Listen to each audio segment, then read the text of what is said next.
الحمدللہ رب العالمین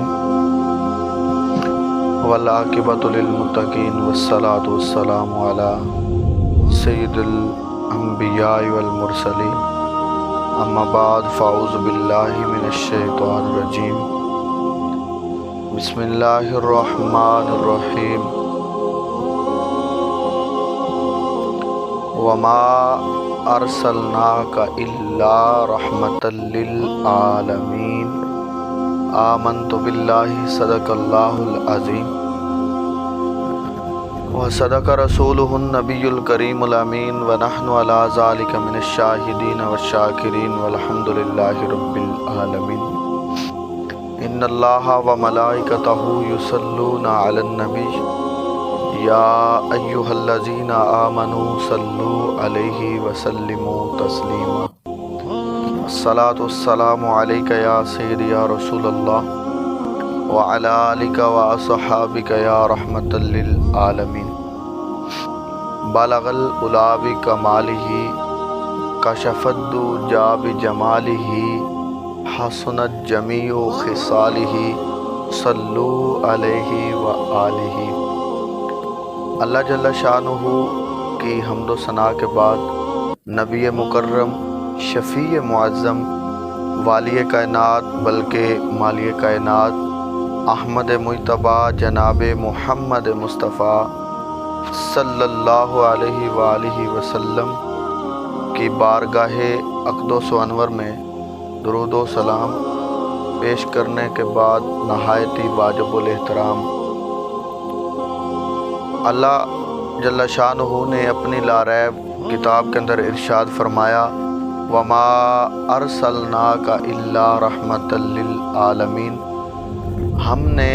اپنے پیارے محبوب کو کوئی عام نہیں بلکہ سارے جہانوں کے لیے رحمت بنا کر بھیجا ہے۔ یہ شان رب تعالیٰ نے اپنے حبیب صلی اللہ علیہ وآلہ وسلم کو عطا فرمائی، کسی اور نبی کو نہیں عطا فرمائی۔ ہر نبی مقام والا ہے، رتبے والا ہے، ہر نبی کو اللہ تعالیٰ نے مقام و رتبہ عطا فرمایا، لیکن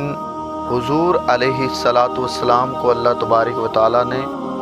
با کمال بنایا، بے حساب کمال عطا فرمائے، بے حساب اللہ تبارک و تعالیٰ نے مقام و مرتبے اللہ تبارک و تعالیٰ نے اپنے حبیب کو عطا فرمائے۔ تو سامعین محترم، یہ رحمت محدود نہیں، اس کی کوئی حد نہیں، بلکہ سارے جہانوں کے لیے اللہ تبارک و تعالیٰ نے اپنے حبیب کو رحمت بنا کر بھیجا۔ اب دیکھیں نا کہ جب بندہ کلمہ پڑھ لے، مسلمان ہو جائے، اسلام میں داخل ہو جائے، تو اس پر جو شریعت کے قانون ہیں وہ مکمل طور پہ لاگو ہوتے ہیں۔ تو حضور رحمت ان کے لیے بھی ہیں جو اسلام میں داخل نہیں ہوئے۔ کس طرح رحمت ہیں کہ سامعین محترم، پہلی امتیں جب کوئی گناہ کرتی تھی، جب ان سے کوئی گناہ سرزد ہو جاتا تو ان کے دروازوں پہ لکھا جاتا، ان کے چہروں پر لکھا جاتا، شکلیں بگڑ جاتی۔ تو آج بتائیں کہ بد مذہب کافر لوگ کیا کیا گناہ نہیں کرتے، تو آج تک شکلیں نہیں بگڑی۔ یہ میرے حضور کی رحمت کا صدقہ ہے، کیونکہ حضور رحمت ہیں، تمام جہانوں کے لیے رحمت ہیں۔ تو سامعین محترم، ہم تو مسلمان، کلمہ پڑھا، حضور علیہ السلام کو آخر الزمان نبی مانا، تو اللہ تبارک و تعالیٰ کے پیارے حبیب کی رحمت ہم پر کتنی ہوگی، بے حساب ہے۔ لیکن اس کا حق ہم کیسے ادا کریں گے جب حضور علیہ السلام کی ذات اقدس پر کوئی آپ کی شایان شان میں گستاخی کرتا ہے، تو اس کا محاسبہ کرنا جو ہے یہ ہمارا آئینی اور فرض ہے ہمارے اوپر کہ ہم حضور کی ناموس کا پہرا دیں، کیونکہ ہم نے حضور علیہ السلام کا کلمہ پڑھ لیا۔ تو سامعین محترم، جو اگر ناموس پر پہرا دیتے ہیں حضور علیہ السلام کی ناموس پر، تو اللہ تبارک و تعالیٰ ان کو اور مقام و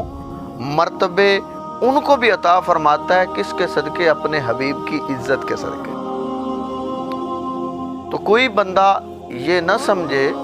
کہ ہم نے کلمہ پڑھ لیا تو ہم مسلمان ہو گئے، ہمارا کام ختم ہو گیا۔ نہیں، جب آپ نے کلمہ پڑھ لیا تو آپ پر جو شریعت کے قانون ہیں وہ لاگو ہوں گے، آپ پر تمام حدیں جو ہیں وہ لگائی جائیں گی جب آپ نے کلمہ پڑھ لیا، اسلام میں داخل ہو گئے۔ تو اسلام میں داخل ہونے کے بعد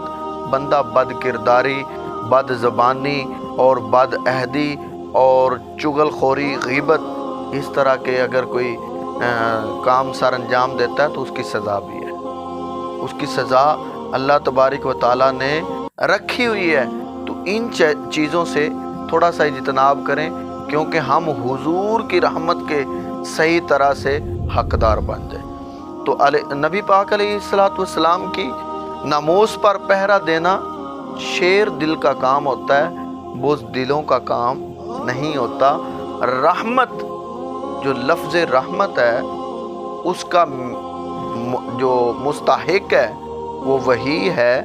جو کلمہ پڑھ کے حضور علیہ السلام کے ناموس کا محافظ بنے، حضور علیہ السلام کے صحابہ کی ناموس کا محافظ بنے، حضور علیہ السلام کے اہل بیت کی ناموس کا محافظ بنے، تو تب جا کے بندہ صحیح طرح سے حضور کی رحمت سے مستفید ہو جا سکتا ہے۔ تو رحمت تو ویسے ہے، لیکن صحیح طرح سے مستفید ہونے کے لیے یہ تمام چیزوں کو فالو کرنا پڑے گا۔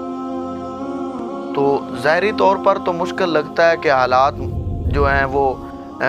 بہت زیادہ کھٹن ہیں، مشکل ہیں، رستے جو ہیں ہموار نہیں بلکہ کبھی اوپر کبھی نیچے، رستے جو ہیں وہ سیدھے نہیں ہیں، لیکن ان کو سیدھا کرنا ہے، کس طرح کرنا ہے، ہم نہیں کرنا ہے۔ حضور علیہ السلام کے دین کے ساتھ اٹیچ ہو کر، حضور علیہ السلام کی ناموس کے محافظ بن کے ہم نے اس کو رستے کو سیدھا کرنا ہے، اس کو ہموار کرنا ہے، تاکہ بعد میں آنے والوں کو پریشانی نہ ہو۔ وہ بھی نعرے لگاتے، لبیک یا رسول اللہ کے نعرے لگاتے، وہ بھی گزرتے جائیں، تاجدار ختم نبوت کے نعرے لگاتے، وہ بھی گزر جائیں۔ ہم نے یہ کام کرنا ہے، یہ کام اپنے اوپر لازم کر لیں۔ حالات کو دیکھ کر بندہ اگر دین کے ساتھ چلے تو پھر وہ دین کے ساتھ چلنا تو نہ ہوا، صرف اور صرف اپنا پیٹ پالنا ہوا کہ دین کے نام کا کھا لیا، تو جب دین پہ مشکل وقت آئے اس وقت اپنے حجروں میں بیٹھ جانا اور چھپ جانا، تو یہ کام مردوں کا نہیں ہوتا۔ یہ مردوں کا کام تو یہ ہے نا، حضور علیہ السلام کے جو صحابہ تھے وہ تو نبی پاک علیہ السلام جنگ سے ہو کر آئے ہیں، صبح پھر اگر حضور نے حکم فرما دیا نا کہ صحابہ جنگ کے لیے جانا ہے، کسی نے یہ نہیں کہا کہ یا رسول اللہ ابھی تو ہم نے پٹیاں بھی نہیں کی، ابھی ہمارے زخم تازے ہیں، نیزے برچیاں اور تیر جو ہیں ہمیں لگے ہیں، ابھی زخم تازے ہیں، تو کسی نے بھی یہ نہیں کہا، بلکہ لبیک یا رسول اللہ کہہ کر حضور کے ساتھ روانہ ہو گئے۔ اس طرح کا اگر ہم دین خود بیان کرتے ہیں تو جب دین پر مشکل وقت آئے تو ہمیں ڈر کر اندر نہیں چلے جانا چاہیے۔ اگر ڈر کر اندر جانا ٹھیک ہوتا تو امام علی مقام امام حسین کبھی بھی کربلا میں نہ جاتے، حالات ٹھیک نہیں تھے۔ تو سامعین محترم سوچے نا کہ جب حضرت بلال حبشی رضی اللہ تعالی عنہ کو جب ماریں پڑی تھی، امیہ بن خلف نے مارا تھا،